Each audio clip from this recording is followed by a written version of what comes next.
ready to trade in our detective hats for a pair of ballet slippers. Uh-huh. Always up for a wardrobe change. Me too! Today we're diving into a world beyond the bar, a world of pliés and pirouettes, and let me tell you, there's a lot more to it than meets the eye.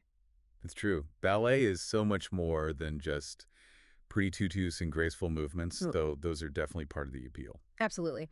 But we're going deeper. We're using ballet illustrated mastering techniques and vocabulary as our guide today. A classic.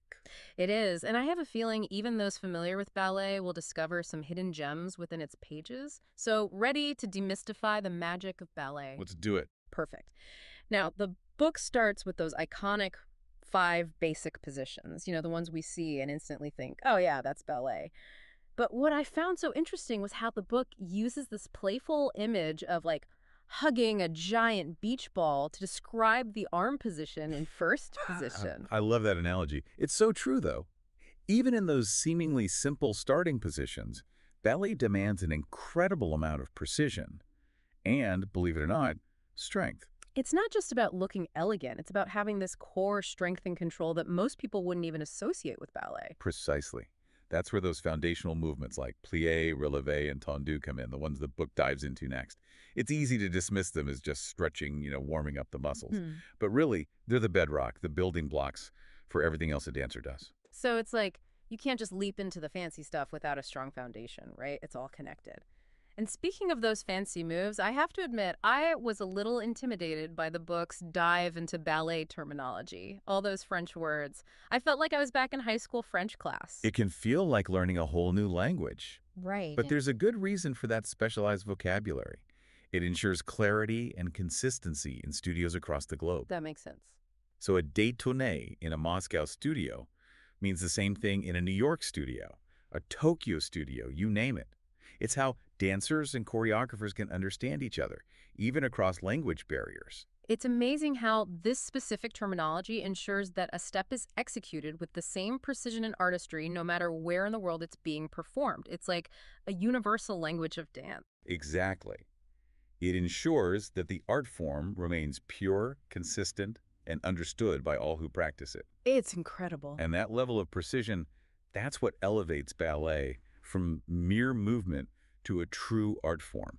So we've laid the groundwork, right? Those basic positions, the terminology, it's like we're building a dance vocabulary, but Ballet Illustrated, it doesn't stop there. Oh, it's just getting started. Right. The book actually starts to introduce combinations, like linking a pas de bourrée and a chassé. And that's where things get really interesting. It's like taking those individual vocabulary words and suddenly, bam, we're forming sentences, creating phrases. Exactly. It's the essence of choreography. These combinations, even the simple ones, they give you a taste of how choreographers build those intricate sequences that tell a story, evoke an emotion, just sweep you away. And then there are the jumps. The gravity-defying feats. Right. The book specifically talks about the sauté and the échappé, and as someone who, full disclosure, trips over air, I really appreciated the book's emphasis on safety and proper techniques. Safety first, always. But it makes sense. Ballet is so demanding, especially those jumps. It's not just about artistry, it's athleticism. You need incredible core strength, impeccable alignment, not just to look graceful, but to prevent injuries. You're basically a finely tuned athlete defying gravity. Exactly. Yeah. And speaking of defying gravity and maybe logic, there's the pirouette. The iconic spin, it's almost dizzying to watch. It's all about the spotting. The book talks about that, and that's what got me. That's the part where I was like, how do they whip their heads around like that without ending up completely disoriented? Spotting, it sounds counterintuitive, but it's all about focusing on a single point as you turn. It minimizes the dizziness and helps maintain that sense of balance. It's like a magic trick, but with physics. Right. It's incredible. It's ballet in a nutshell, really. Physics meeting artistry, beauty born from discipline. And it doesn't stop there, right? Ballet Illustrated, it doesn't just cover the steps themselves. It goes beyond, talks about things like extensions, lines, even partnering. Of course.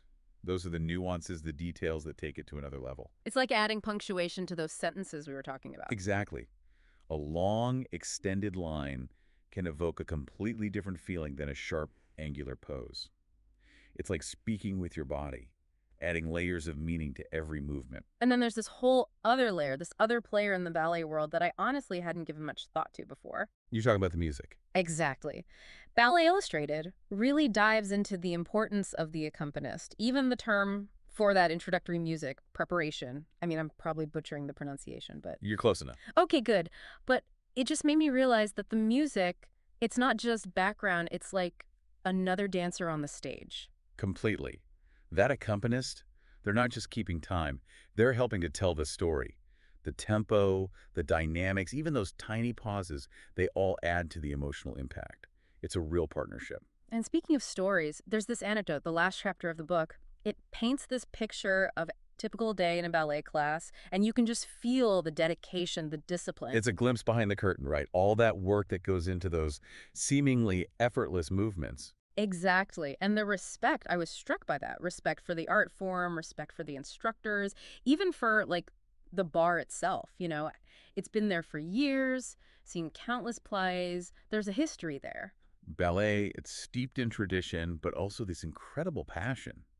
And Ballet Illustrated, it captures that, I think. It goes beyond the steps and gives you a feel for the whole world. It does. It's like we've unpacked this hidden language, right? From Mhm. those basic positions to the leaps and turns and the crucial role of music.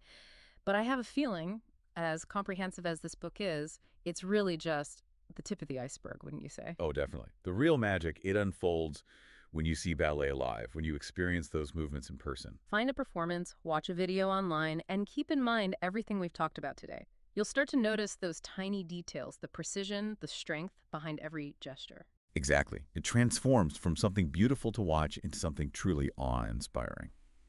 So, as we wrap up our deep dive into the world of ballet, here's a little something to think about. How does understanding the work, the dedication, the artistry behind those graceful movements, how does it change your experience of this captivating art form? This has been the deep dive. Until next time, keep those minds curious and those questions coming.